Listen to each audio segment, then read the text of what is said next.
Start करने वाले हैं इस चैप्टर को, तो शुरू करते हैं बिना किसी देरी के। सबसे पहला हमारा आता है इसमें physical fitness, wellness and lifestyle. तो ये चैप्टर है हमारा, चैप्टर का नाम भी यही है। इसमें हम आज क्या करने वाले हैं वो आपको मैं बताऊंगा। तो हमारे पास ये 5 पार्ट्स में डिवाइडेड है ये chapter. Meaning and importance of physical fitness, wellness and lifestyle.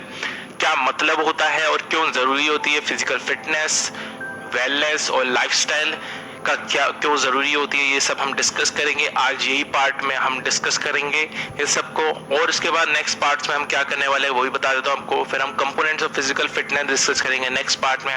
उसके नेक्स्ट पार्ट में हम कंपोनेंट्स ऑफ वेलनेस के बारे में बात करेंगे, क्यों क्या चीजें होती हैं जिससे एक आपकी वेलनेस कंप्लीट होती है, आपको वेलनेस पूरी तरीके से कह सकते हैं, आप बेहतर तरीके से हो, इसके बारे में बात करेंगे। और फिर इसके बाद हम नेक्स्ट पार्ट में करेंगे preventing health threats through lifestyle changes, यानी कि अपनी सेहत को जो भी खतरे है किसी भी तरीके के, उसको बचाव करना अपने लाइफस्टाइल में बदलाव लाकर। और लास्ट में हम करेंगे कंपोनेंट्स पॉजिटिव लाइफस्टाइल के। तो इस तरीके से हम करके ये सारे पार्ट्स कवर करेंगे, स्टेप पार्ट बाय पार्ट आपको ये सारी वीडियोस आएंगी जिसमें आपको सारा ये चैप्टर कवर किया जाएगा। तो शुरू करते हैं बिना किसी देरी के। सबसे पहले हम बताएंगे आज आपको मतलब इस पार्ट में कि फिजिकल फिटनेस का क्या मतलब है, क्यों जरूरी मतलब क्या होता क्या है फिजिकल फिटनेस। फिजिकल फिटनेस जो होता है वो आपकी कैपेसिटी होती है कि इंडिविजुअल की to do daily routine work without fatigue, to participate in physical activities and still reserve enough to any emergency। ठीक है, यानी कि आपके अंदर या किसी भी व्यक्ति की क्षमता कि वो अपना दिन भर का रोजमर्रा का काम कर सके बिना थकान के, और वो उसके बाद भी पार्टिसिपेट कर सके फिजिकल एक्टिविटीज में। ठीक है, फिजिकल एक्टिविटीज में पार्टिसिपेट करने के बावजूद उसके पास इतनी एनर्जी है कि वो किसी कोई इमरजेंसी आ जाती है उसके घर में या उसके साथ ही कोई इमरजेंसी हो जाती है तो उसका वो सामना कर सके, उस टाइम पे भी वो ये हालत ना हो कि उसी समय बेहोश हो जाए, कुछ ऐसा हो जाए। उसका सामना करने की अगर उसके अंदर एनर्जी उसके बावजूद रहती है तो इसे कहते हैं कि ये फिजिकल फिटनेस होती है। ठीक है, अब आता है मीनिंग ऑफ वेलनेस। वेलनेस क्या होती है? देखो, wellness state of being healthy होती है एंड फ्री ऑफ डिसीजेस। तो इसके अंदर दोनों ही चीजें होती है कि आप बिल्कुल शरीर से सेहतमंद हो, शरीर मन से हर तरीके से आप सेहतमंद हो और आपको किसी भी तरीके की बीमारियां नहीं होती, ये वेलनेस होती है। फिजिकल फिटनेस और वेलनेस में अंतर होता है, इस चीज को आपको समझना होगा। ठीक है, वेलनेस क्षमता होती है एक व्यक्ति की जिससे एक वो वेल बैलेंस और नेचुरल प्रकृति के तरीके से अपनी जिंदगी को जी सकता है, नेचुरल तरीके से, प्राकृतिक तरीके से। ठीक है, और बिल्कुल बैलेंस बना के उसको किसी भी तरीके की परेशानियां नहीं आएंगी कोई भी काम करने में, अपने डेली लाइफ में बहुत इंजॉय करते हुए वो अपनी जिंदगी को जी सकता है। ठीक है, मीनिंग ऑफ लाइफस्टाइल, ये थर्ड चीज आती है, ये सबसे इंपॉर्टेंट है हमारे, क्योंकि इसी के अंदर हम चेंजेस करके अपने आप को बेटर फिजिकल फिटनेस दे सकते हैं, बेटर वेलनेस दे सकते हैं। तो लाइफस्टाइल एक तरीका होता है जिंदगी का, यह स्टाइल होता है जीने का, हमारे किस तरीके से हम जीते हैं, जो रिफ्लेक्ट करता है एटीट्यूड्स को और वैल्यूज के व्यक्ति की या ग्रुप की। यानी कि हर किसी का लाइफस्टाइल अलग अलग होता है और जिस तरीके का भी वो लाइफस्टाइल जीता है, जिस तरीके उसके जीने का तरीका होता है, उससे हम बता सकते हैं कि इस व्यक्ति की क्या वैल्यूज है और क्या एटीट्यूड्स हैं, या फिर उस पर्टिकुलर ग्रुप के क्या एटीट्यूड्स है। तो जैसा कि अमीर लोग होते हैं उनके जीने का तरीका अलग होता है, गरीब लोगों के जीने का तरीका अलग होता है। आप खुद इमेजिन करके सोच सकते हैं कि कैसे वो लोग जीते हैं। इसी तरीके से एक पॉजिटिव लाइफस्टाइल वाला व्यक्ति सुबह टाइम से उठेगा, पार्क जाएगा, जॉगिंग करेगा, रनिंग करेगा, जिम जाएगा, जैसे भी एक्टिवली पार्टिसिपेट करेगा सुबह की चीजों में, और टाइम से उठेगा, टाइम से खाना खाएगा, अपना ब्रेकफास्ट टाइम से करेगा और अच्छा ब्रेकफास्ट खाएगा, हेल्दी ब्रेकफास्ट खाएगा, ये पॉजिटिव लाइफस्टाइल। नेगेटिव लाइफस्टाइल वाला उठ रहा है 11-12 बजे तक और उसके बाद भी पड़ा हुआ है अपने बिस्तर पे फोन लेकर, तो आप समझ सकते हैं कि लाइफस्टाइल से मैं क्या कहना चाहता हूँ। इसके बाद जो लाइफस्टाइल होता है एक टिपिकल वे होता है जिंदगी जीने का, किसी भी व्यक्ति का, किसी भी ग्रुप या कल्चर का, उसके जीने का तरीके को ही हम लाइफस्टाइल कहते हैं। इसलिए लाइफस्टाइल जिंदगी का तरीका, इसलिए इसको ये नाम दिया गया। इसके बाद मतलब समझ गए होंगे आप तीनों के। इसके बाद आता है इंपॉर्टेंस फिजिकल फिटनेस और वेलनेस की। क्यों जरूरी है फिजिकल फिटनेस और वेलनेस? क्या इसके बिना हम जिंदा नहीं रह सकते? देखिए, जिंदा तो आप रह लोगे। अब मैं आपको बताता हूँ क्यों जरूरी है। फिजिकल फिटनेस और वेलनेस जो होती है ये आपकी प्रोडक्टिविटी और क्वालिटी को बढ़ा देती है काम पे। ठीक है, तो माना आप लोगों को काम नहीं पसंद होता है, कई लोगों को जो भी जॉब्स करते हैं उनको काम पसंद नहीं होता है, या स्टूडेंट्स हैं उनको पढ़ना पसंद नहीं होता है, लेकिन आप खुद ही सोचो कि अगर आप 6 घंटे पढ़ के जो चीज आप कर रहे हो अगर वो आप 1-2 घंटे में ही कर लो तो कितना अच्छा रहेगा, आपको बाकी टाइम आप और एंजॉय कर सकते हो। इसलिए फिजिकल फिटनेस और वेलनेस जरूरी है ताकि आपकी प्रोडक्टिविटी बढ़ जाए और क्वालिटी बढ़ जाए आपके काम पे या पढ़ने पे, आप ज्यादा चीजें कर सको, ज्यादा आप क्वालिटी से कर सको, उसे बेहतर तरीके से कर सको, और एक जो व्यक्ति है वो आराम से स्ट्रेस को मैनेज कर सकता है किसी भी तरीके का, उसको अच्छे तरीके से मैनेज कर सकता है किसी भी तरीके के स्ट्रेस को, जो भी उसके ऊपर जोर पड़ रहा है किसी तरीके उसको मैनेज कर सकता है सही तरीके से। और पोस्चर को भी ये बेहतर बनाता है, आपका जो बैठने का तरीका, खड़े होने का तरीका है उसको बेहतर बनाता है। इवन आपके पर्सनल अपीयरेंस, आप किस तरीके से दिखते हो उसको भी और अच्छा करता है, आपके चेहरे पे ग्लो आता है, आप बिल्कुल अलग तरीके से दिखते हो, आपके अंदर एक लाइट भरी हुई चमकती है, मतलब लाइट इन द सेंस कि आपके शरीर में ग्लो दिखता है, आप ऐसे एनर्जी से भरपूर दिखते हो, ऊर्जा से भरे दिखते हो। तो ये फिजिकल फिटनेस और वेलनेस जरूरी है इसलिए, और आपकी मसल्स को भी मेंटेन करके रखता है जिससे आपकी जो रिस्क ऑफ इंजरी है, चोट लगने का जो खतरा है वो भी कम हो जाता है। पॉजिटिव एटीट्यूड रहता है और हाईली मोटिवेटेड रहते हो आप, ठीक है, हर समय आप पॉजिटिव सोचते हो और काफी ज्यादा अंदर से मोटिवेटेड रहते हो कि मुझे ये भी हासिल करना है, मुझे वो भी हासिल करना है, मतलब इन द पॉजिटिव सेंस। इसके बाद इंपॉर्टेंस फिजिकल पॉजिटिव लाइफस्टाइल की।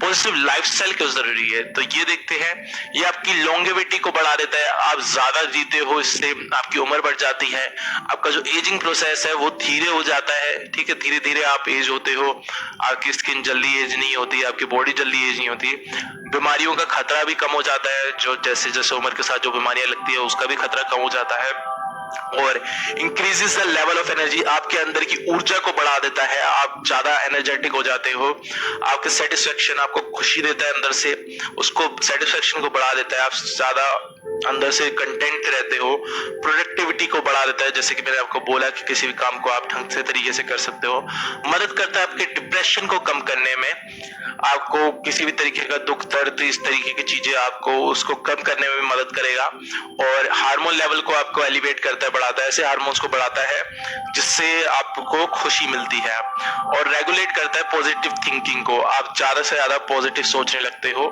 जो कि काफी अच्छा है आप लोगों के लिए, और आपके लेवल को बढ़ाता है फिजिकल फिटनेस के, अच्छे लाइफस्टाइल से आपका फिजिकल फिटनेस का लेवल भी बढ़ेगा, जिससे आपका माइंड और बॉडी बेटर तरीके से कोऑर्डिनेट कर सकेगी, बेटर तरीके से साथ में काम कर सकेगी, आपका मन और शरीर, आपकी स्ट्रेंथ को भी बढ़ाता है, फ्लेक्सिबिलिटी को भी बढ़ाता है और एंड्योरेंस को भी बढ़ाता है। इसके बारे में हम नेक्स्ट पार्ट में बात करेंगे। इसके अलावा आपके पोस्चर को इंप्रूव करता है, जैसे कि आपको पहले ही बताया, तो आपका पोस्चर, बैठने का तरीका, खड़े होने का तरीका काफी इंप्रूव होता है। सेल्फ कॉन्फिडेंस, आपके आत्मविश्वास को बढ़ा देता है positive lifestyle. Prevents cardiovascular disease, जो भी दिल से रिलेटेड बीमारियां होती है, कार्डियोवैस्कुलर डिसीज, इसको भी बचाता है, इसको होने से आपको रोकता है, और एक्स्ट्रा बॉडी फैट को भी कम करता है, अगर आपकी चर्बी बढ़ रही है तो उसको भी कम करता है, और हार्ट को मजबूत करता है, आपका दिल को अंदर से मजबूत करता है, काफी उसको हेल्प करता है, और स्ट्रेस से लड़ने में भी मदद करता है, स्ट्रेस का सामना करने में भी मदद करता है। तो फिजिकल फिटनेस के क्या क्या होते हैं, तो 5 तरह के कंपोनेंट्स होंगे जिसके बारे में हम बात करेंगे आज। Strength, speed, endurance, flexibility, coordinative ability, ये सब चीजें क्या होती हैं और इनसे रिलेटेड हम काफी बातें करेंगे आज इस वीडियो में। तो शुरू करते हैं बिना किसी देरी के। तो सबसे पहले आती है स्ट्रेंथ, जिसे हम मजबूती भी कहते हैं। तो जो मजबूती है या स्ट्रेंथ है, ये क्षमता होती है हमारे मसल्स की, हमारे मांस की, कि वो रेजिस्टेंस को ओवरकम कर सकें, उसको सामना कर सकें, उसको उठा सकें, ठीक है, किसी तरीके का भी रेजिस्टेंस, वो दीवार के अगेंस्ट हो, वेट्स के अगेंस्ट हो, उसको अगर हमारी मसल्स ओवरकम कर सकती है तो उसे हम बोलते हैं स्ट्रेंथ या मजबूती। तो फैसिलिटेट करती है इस क्षमता को, जिससे जितनी ज्यादा आपके अंदर स्ट्रेंथ होगी, इससे उतनी ही ज्यादा आपके अंदर क्षमता होगी कि किसी भी तरीके की बीमारियों को रेजिस्ट कर सको, उसका खिलाफ जा सको, क्योंकि ये अफेक्ट करते हैं आपके ऑर्गेनिक एफिशिएंसी को। जितनी ज्यादा आपकी स्ट्रेंथ होगी उतनी ही ज्यादा आपके ऑर्गन भी एफिशिएंट होंगे, और ये अमाउंट ऑफ फोर्स होती है, स्ट्रेंथ एक्चुअल में डेफिनेशन बोलें तो ये अमाउंट ऑफ फोर्स होती है जो एक मसल या मसल्स ग्रुप एक्सर्ट कर सकती हैं, यानी कि आपकी जो मसल्स हैं आपकी बॉडी के अंदर किसी भी पार्ट के या पूरी बॉडी में जो मसल्स हैं और उनकी जो मसल्स ग्रुप है, इकट्ठा उनका ग्रुप है, वो कितनी फोर्स एक बारी में एक्सर्ट कर सकती है, यही आपकी स्ट्रेंथ है, यही आपकी मजबूती है। और it is achieved by voluntary muscle contraction. जो स्ट्रेंथ होती है इसको आप अचीव करते हो वॉलेंट्री मसल कॉन्ट्रैक्शन से। मसल्स को कॉन्ट्रैक्ट करना वॉलेंट्री यानी कि अपने कंट्रोल के थ्रू, ठीक है, आप खुद करते हो इसको वॉलेंट्री, जैसे वेट ट्रेनिंग और ये सब, इससे आप स्ट्रेंथ को और ज्यादा बढ़ा सकते हो, अचीव कर सकते हो। Specific type of strength required होती है स्पेसिफिक टाइप ऑफ स्पोर्ट्स। तो तरह तरह के जो स्पोर्ट्स होते हैं अलग अलग तरीके के, उसमें अलग अलग तरीके की स्ट्रेंथ की रिक्वायरमेंट होती है। बेसिकली स्ट्रेंथ आपकी दो तरीके की होती है, वो होती है डायनेमिक स्ट्रेंथ और स्टैटिक स्ट्रेंथ। तो इनके बारे में भी थोड़ी बात कर लेते हैं। तो सबसे पहले डायनेमिक स्ट्रेंथ। डायनेमिक स्ट्रेंथ होती है आपकी आइसोटोनिक स्ट्रेंथ, ठीक है, इसे आइसोटोनिक स्ट्रेंथ भी बोला जाता है क्योंकि ये मूवमेंट से रिलेटेड होती है जो क्लियरली विजिबल होती है। जिस मूवमेंट को आप आसानी से देख सकते हो उसी से रिलेटेड होती है, इसलिए इसे आइसोटोनिक स्ट्रेंथ ही बोलते हैं। तो अगर आपके पेपर में आइसोटोनिक स्ट्रेंथ पूछ ले डायनेमिक स्ट्रेंथ की जगह तो आप कंफ्यूज मत होइएगा। इसके अलावा जो डायनेमिक स्ट्रेंथ होती है ये डिमिनिशिंग टेंडेंसी की होती है, यानी कि धीरे धीरे कम होती चली जाती है, जिससे जो मसल्स होती हैं वो काम करना बंद कर देते हैं कुछ टाइम के बाद। तो जब भी आप वेट ट्रेनिंग करोगे और एक्सरसाइज करो रहे होगे तो सेट जब आप मार रहे होगे जिसमें रैप्स मार रहे होगे, तो कुछ रैप्स के बाद आपके, अगर आपका वेट अच्छा खासा उठा के आप कर रहे हो एक्सरसाइज, तो कुछ रैप्स के बाद में आपकी जो मसल्स होंगी उनकी स्ट्रेंथ डिमिनिश होती चली जाएगी, जो डायनेमिक स्ट्रेंथ होती है, क्योंकि वो, और आपकी जो मसल्स होगी वो काम करने से बंद कर देगी, जिससे आपका जो वेट उठा रखा होगा आपको अल्टीमेटली उसे नीचे उतारना ही पड़ेगा। तो हर स्पोर्ट्स मूवमेंट में स्ट्रेंथ जो होती है अलग अलग तरीके से आपको दिखती है। जो आपकी मैक्सिमम स्ट्रेंथ होती है, एक्सप्लोसिव स्ट्रेंथ होती है, स्ट्रेंथ एंड्योरेंस। डायनेमिक स्ट्रेंथ के बाद आती है स्टैटिक स्ट्रेंथ। स्टैटिक स्ट्रेंथ क्या होती है, इसे हम आइसोमेट्रिक स्ट्रेंथ भी बोलते हैं, ठीक है। जैसे डायनेमिक स्ट्रेंथ को हम आइसोटोनिक स्ट्रेंथ बोलते हैं, इसी तरीके से हम स्टैटिक स्ट्रेंथ को आइसोमेट्रिक स्ट्रेंथ भी बोलते हैं। ये हमारी मसल्स की एबिलिटी होती है, क्षमता होती है कि रेजिस्टेंस के अगेंस्ट एक्ट करने की। तो डायनेमिक स्ट्रेंथ क्या थी आपकी, वो क्षमता थी जिससे आप कोई काम को कंटिन्यूसली कर सको मूवमेंट में, और ये आपकी रेजिस्टेंस के अगेंस्ट एक्ट करने की क्षमता, जैसे कि आपके ऊपर कोई छत गिर रही हो और आप उसको अगेंस्ट एक्ट कर रहे हो, रोक रहे हो उसको अपने ऊपर गिरने से, या कोई दीवार आपके आसपास की बंद होती चली जा रही है और आप उसको रोक रहे हो, तो इसमें आपकी स्टैटिक स्ट्रेंथ काम आती है। इस तरीके की जो स्ट्रेंथ होती है ये आप स्पोर्ट्स में डायरेक्टली नहीं दे सकते, लेकिन इन कुछ स्पोर्ट्स में आपको ये फेजेस में दिखेगी, ठीक है। इसके बाद आते हैं स्पीड। स्पीड हमारा सेकंड कंपोनेंट होता है फिजिकल फिटनेस का, और ये क्षमता होती है, ये कैपेसिटी होती है किसी भी इंडिविजुअल की कि वो परफॉर्म कर सके मूवमेंट को सेम पैटर्न से एक फास्टर रेट पे।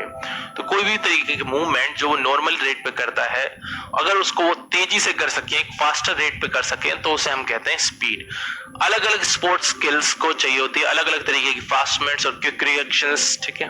फास्ट मूवमेंट, जल्दी से कोई भी मूवमेंट को करना, क्विक रिएक्शन, उस चीज, कोई भी आपने एक चीज कर रहे हो उस पर रिएक्ट करना जल्दी से।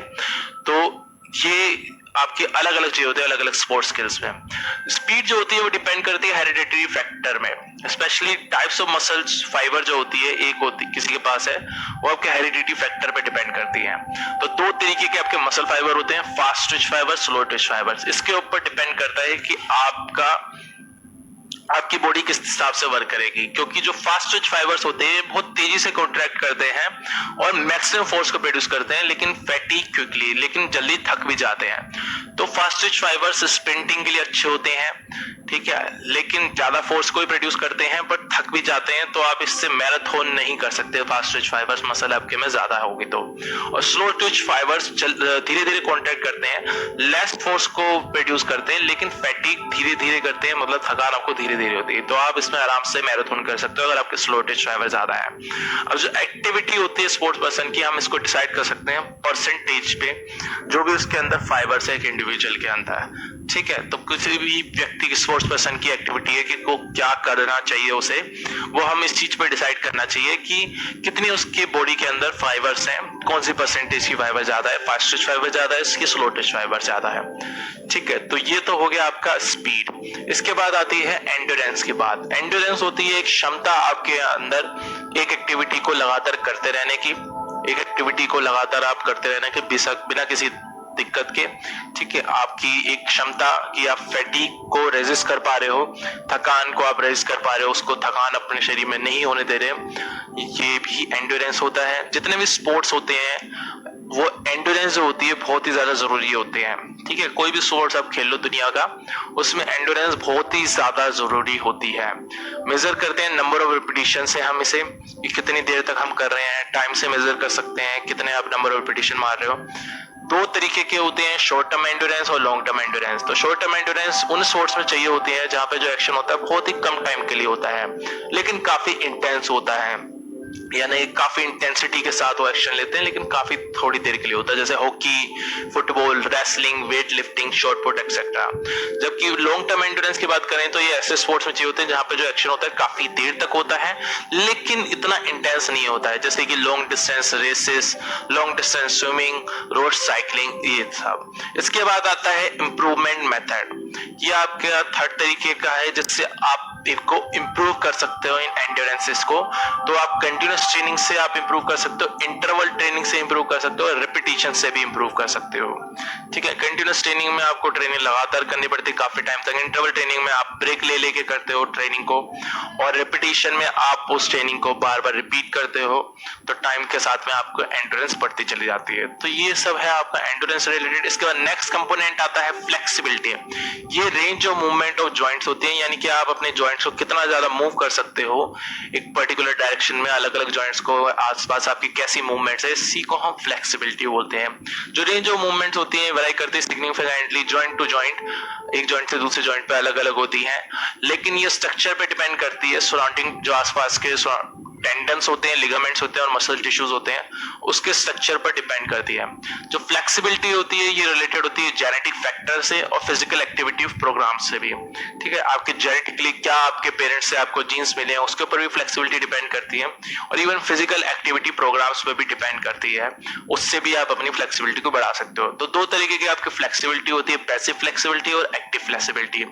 तो पैसिव फ्लेक्सिबिलिटी होती है ये आपकी क्षमता होती है कि आप ज्यादा से ज्यादा खुद को स्ट्रेच कर सको, लेकिन किसी और की मदद से, बाहर के थ्रू किसी की मदद से, या वो मशीन भी हो सकती है, कोई इक्विपमेंट भी हो सकता है, या फिर कोई पर्सन भी हो सकता है। ये हमेशा ज्यादा ही होती है एक्टिव फ्लेक्सिबिलिटी से। और फिर एक्टिव फ्लेक्सिबिलिटी वो क्षमता होती है जिससे आप कोई मूवमेंट को दूर तक कर सको, काफी लॉन्गर डिस्टेंस तक, लेकिन बिना किसी एक्सटर्नल हेल्प के। ये होती है एक्टिव फ्लेक्सिबिलिटी, और ये सबसे ज्यादा जरूरी होती है, जो कि कम होती है पैसिव फ्लेक्सिबिलिटी से, लेकिन जरूरी भी ये होती है। जितनी ज्यादा आपकी ये होगी उतना ही आप फ्लेक्सिबल ज्यादा होगे। अब जो एक्टिव फ्लेक्सिबिलिटी है ये भी दो पार्ट्स में डिवाइडेड है, स्टैटिक फ्लेक्सिबिलिटी और डायनामिक फ्लेक्सिबिलिटी। तो स्टैटिक फ्लेक्सिबिलिटी आपकी हो जाती है डाइविंग में, स्टार्टिंग पोजीशन का स्पोर्ट्स में, इसमें स्टैटिक फ्लेक्सिबिलिटी काम आती है। और डायनामिक फ्लेक्सिबिलिटी जब इंडिविजुअल को मोशन में होता है, जब वो चल रहा होता है या फिर कोई भी चीज वो कर रहा होता है तब। इसके बाद आता है कोऑर्डिनेटिव एबिलिटीज। ये भी इंपॉर्टेंट होती है, ये क्षमता होती है किसी भी इंडिविजुअल की जिससे वो तरह तरह की एक्टिविटीज कर सकता है बिल्कुल सही तरीके से और एफिशिएंटली। इसी को हम बोलते हैं कोऑर्डिनेटिव एबिलिटीज। तो आप कोऑर्डिनेट कर सकते हैं, आपके बॉडी, माइंड, शरीर, मन और सारी चीजें आपस में मिलकर काम करती है, जिससे आप कोई भी काम बिल्कुल बेहतर तरीके से कर सकते हो।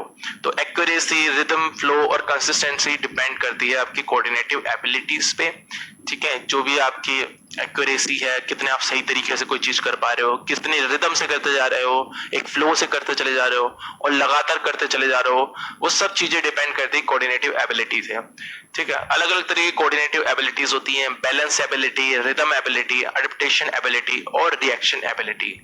तो दोस्तों यही से, तो सबसे पहला हमारे कंपोनेंट्स हैं यहाँ पे फिजिकल कंपोनेंट। तो एक एक करके हम डिस्कस करेंगे यहाँ पे सारे कंपोनेंट्स। सबसे पहले फिजिकल कंपोनेंट्स की बात करते हैं। तो फिजिकल कंपोनेंट होता है कि आपको शेप में रहना, रेगुलर एक्सरसाइज करना। ये फिजिकल वेलनेस के लिए सबसे ज्यादा इंपॉर्टेंट है। आपको डेली एक्सरसाइज करनी चाहिए, अपने आप को शेप में रखना चाहिए, डाइट अच्छी लेनी चाहिए, हेल्दी ईट करना चाहिए, ठीक है, जिसमें हेल्दी फूड हो, सेहत बने आपकी, ठीक है, और अच्छी नींद लेनी चाहिए और एथलेटिक अपीयरेंस होनी चाहिए। आपको देख के लगे कि हाँ ये बॉडी काफी फिट है, इसकी सिक्स पैक एब्स ना भी हो तो भी कोई बात नहीं, लेकिन बॉडी आपकी फिट दिखे बाहर से। जॉगिंग, स्विमिंग, रनिंग करके आप फिजिकली वेल रह सकते हो। तो एक कंपोनेंट फिजिकल फिटनेस का आपका फिजिकल वेलनेस। तो आप तरह तरह की जॉगिंग करोगे सुबह जाके, या स्विमिंग करोगे, रनिंग करोगे, इन सब चीज़ों से आप फिजिकली वेल रह सकते हो। अच्छा खाना खा के, अच्छे तरीके से नींद लेके, रेगुलर एक्सरसाइज करके आप फिजिकली वेल रह सकते हो। इसके बाद नेक्स्ट फैक्टर आता है हमारा सोशल वेलनेस। तो सोशल वेलनेस होता है आपका कि आपकी कम्युनिकेशन स्किल्स को इम्प्रूव करना। सोशल वेलनेस में आपकी कम्युनिकेशन स्किल्स आप इम्प्रूव करोगे, बेहतर बनाओगे अपनी कम्युनिकेशन स्किल्स, ताकि आप लोगों से इंटरेक्ट कर सको। और अपना एटीट्यूड पॉजिटिव रखना हमेशा, कि किसी से भी बात कर रहे हो सही तरीके से, पॉजिटिव तरीके से बात करो, और हमेशा किसी भी चीज को सही नजरिए से देखो। ऐसा नहीं हमेशा नेगेटिव सोचना किसी भी चीज के बारे में। हो सकता है कोई सिचुएशन आपको जैसे दिख रही हो वैसे ना हो, इसलिए हमेशा पॉजिटिव एटीट्यूड रखना बहुत ज्यादा जरूरी होता है। अपने एल्डर्स, बड़ों की रिस्पेक्ट करना, उनकी इज्जत करना। दूसरों को जो भी आपसे अलग है, चाहे वो बड़ा हो ना हो, वो उनको आप जरूरी दिखाना कि वो कितने जरूरी है, उनको इम्पोर्टेंस देना, कि उनकी क्या महत्वता है ये उनको जताना, ऐसा महसूस कराना, ये भी जरूरी होता है सोशल बैलेंस के लिए। और हेल्दी सोशल सर्कल होना सबसे इम्पोर्टेंट है। आपकी संगत क्या है, आपका सोशल सर्कल क्या है, जितना अच्छा आपका हेल्दी सोशल सर्कल होगा उतना ही आप सोशली भी वेल होगे। अपने दोस्तों को जाना, उनके घरों में जाना, उनके साथ घूमने जाना, अपने पड़ोसियों के जाना, इससे भी आपका सोशल बैलेंस काफी इम्प्रूव होगी। इसके बाद आता है इमोशनल वेलनेस। तो इमोशनल वेलनेस में हम बात करते हैं, इमोशनल वेलनेस अगर होगी आपकी तो आपकी मेंटल टेंशन कम होगी। और मेंटल टेंशन कम होगी यानी कि आपको किसी भी तरीके का स्ट्रेस नहीं होगा, इससे आप खुश रहोगे, आपको एंजाइटी नहीं होगी, किसी भी तरह की परेशानी नहीं होगी। अपनी रोजमर्रा की जिंदगी को आप एंजॉय करोगे, मजे करोगे, उसमें अपने इमोशंस को कंट्रोल होंगे आपके, उसको आप काबू कर सकोगे अपने इमोशंस, अपने भावों पे। और किसी भी टाइम पे आप ओवर टाइम वर्किंग को अवॉइड करना चाहिए आपको, ठीक है। आपको एक्स्ट्रा मेहनत नहीं करनी चाहिए दिन मतलब जॉब में एक्स्ट्रा, तो इस चीज को अवॉइड करना चाहिए। और रिक्रिएशनल एक्टिविटीज में भी पार्टिसिपेट करना चाहिए, ठीक है। तो इमोशंस कंट्रोल करके रखोगे और ओवर टाइम भी वर्किंग को अवॉइड करोगे, इससे भी आपकी इमोशनल वेलनेस इंप्रूव होगी। और रिक्रिएशन एक्टिविटीज में पार्टिसिपेट करोगे, मनोरंजन भरी एक्टिविटीज जैसे कि कोई क्रिकेट खेलना या फिर बैडमिंटन खेलना, जो भी चीज आपको स्पोर्ट्स पसंद है, या फिर आपको कोई भी ऐसी रिक्रिएशन एक्टिविटी जिससे आपको अंदर से अच्छा लगे, चाहे वो आपका बीच पे जाके बैठना हो, चाहे आपका पार्क में जाके घूमना हो, कोई भी ऐसी रिक्रिएशन एक्टिविटी। इसके बाद स्पिरिचुअल वेलनेस आपकी कैसे बेहतर होगी, स्पिरिचुअल वेलनेस से आपको क्या फायदा होगा। तो स्पिरिचुअल वेलनेस से आपको अंदर से पीस आएगी, अंदर से मन की शांति मिलेगी आपको। आपके God fearing, true to one self, हमें भगवान से डरना चाहिए। ये वैसे मैंने ये था कि भगवान से आपको डरना नहीं चाहिए, भगवान से आपको प्यार करना चाहिए, और खुद से आपको सच बोलना चाहिए, ठीक है। और गुड कैरेक्टर एंड वर्च्यूज, आपका अच्छा कैरेक्टर होना चाहिए, आपका अपने वर्च्यूज होनी चाहिए, कुछ वैल्यूज होनी चाहिए जिसकी आपको रिस्पेक्ट करनी चाहिए, और आपको सही काम करने चाहिए, सही कर्म करने चाहिए। इसी के साथ में आपकी स्पिरिचुअल वेलनेस भी अच्छी होगी। इसके अलावा आप मेडिटेशन करिए, रोज प्रेयर करेंगे और सारे धर्मों की रिस्पेक्ट करेंगे, इज्जत करेंगे, तो इससे भी आपकी स्पिरिचुअल वेलनेस काफी इंप्रूव होगी और आपको काफी मन की शांति मिलेगी इससे। इसके बाद न्यूट्रिशन वेलनेस में आता है आपके बैलेंस्ड एंड हेल्दी डाइट। तो बैलेंस्ड एंड हेल्दी डाइट का मतलब है कि आप अच्छी तरीके से डाइट लें जिसमें सारे के सारे मैक्रोन्यूट्रिएंट्स और माइक्रोन्यूट्रिएंट्स हो, जैसे कि कार्बोहाइड्रेट, प्रोटीन्स और फैट्स, ये सब मैक्रोन्यूट्रिएंट्स। माइक्रोन्यूट्रिएंट्स आपके विटामिन, मिनरल्स, ये सब आपको सही मात्रा में बैलेंस तरीके से और अच्छी हेल्दी डाइट लेनी चाहिए। कोई ऑयली फूड स्टफ नहीं खाना चाहिए, फ्राइड चीजें, जिससे आपकी सेहत को नुकसान हो। इससे क्या होगा, आपकी थकान भी कम होगी, आपका एक्सेस फैट भी कम होगा, आपकी चर्बी कम होगी, और आप कच्चे फल खाने चाहिए, हरी सब्जियां खानी चाहिए, इससे भी आपकी न्यूट्रिशन वेलनेस इंप्रूव होगी। जंक, फास्ट और फ्राइड फूड को आपको अवॉइड करना चाहिए। ये सब चीजें जितना आप कम खाओगे उतना ही आपकी सेहत के लिए अच्छा रहेगा और आपकी न्यूट्रिशन वेलनेस के लिए भी। इसके बाद फाइनेंशियल वेलनेस होती है जब आपके मनी मैनेजमेंट गोल्स हो, कि आपके पास जो पैसा आ रहा है या आपका जो पैसा आएगा उसके लिए आपने कुछ गोल्स बना रखे हो, कुछ लक्ष्य बना रखे हो कि उस पैसे को हमें कैसे मैनेज करना है, क्या करना है, कहाँ इन्वेस्ट करना है, क्या यूटिलाइज करना है, किसका लोन चुकाना है, ये सब चीज़ों को जो आप देखते हो तो ये आपके मनी मैनेजमेंट गोल से आप अपनी फाइनेंशियल वेलनेस की तरफ बढ़ते हो। कर्जों से आपको बाहर निकलना होता है, जितने में आपके कर्जे उनसे आपको बाहर निकलना है, सबके पैसे चुका दो टाइम से। सेविंग प्लान्स में आपको इन्वेस्ट करना चाहिए, ठीक है, सेव करनी चाहिए आपको टाइम टू टाइम। और सिर्फ सेविंग ही नहीं, आपको चैरिटी के लिए भी डोनेट करना चाहिए, दान करना चाहिए कुछ पैसा, इससे आपको खुशी मिलती है अंदर से। इंटेलेक्चुअल इंटेलिजेंस जो होती है बहुत जरूरी है, माइंड भी आपका अलर्ट होना चाहिए, जिससे क्या होगा, आपको पता होगा कि आपके साथ कोई भी गलत चीज नहीं हो रही है। हर समय आप अपना दिमाग, अपने इंटेलेक्चुअल इंटेलिजेंस को बीच में ले आओगे जब भी पैसों से रिलेटेड कोई बात होगी। क्रिटिकल थिंकिंग, सोच समझ के कोई फैसला लोगे पैसों से रिलेटेड, और क्विक डिसीजन ले सकोगे, सोच समझ कर भी आप जल्दी फैसला ले सकोगे। यही सब आपकी फाइनेंशियल वेलनेस के अंदर आता है। इसके बाद हमारा इसी में एक और चीज है कि learn new skills, curiosity. Financial wellness के लिए आप नई स्किल्स और क्यूरियोसिटी भी अपनी बना के रख सकते हैं, ठीक है। कोई भी नई स्किल सीखने के लिए आपको वैसे भी क्यूरियोसिटी चाहिए, उत्सुकता जितनी होगी तभी आप नई स्किल्स को सीख सकोगे।